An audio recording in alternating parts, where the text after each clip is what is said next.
కర్పూర హారతులు ఇన్నాళ్ళు వేచిన మా కళ్ళు ఇచ్చేను కర్పూర హారతులు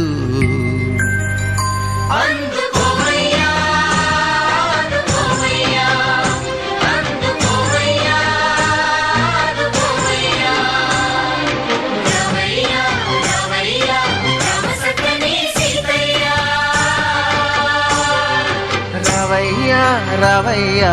రామ సక్కని సీతయ్య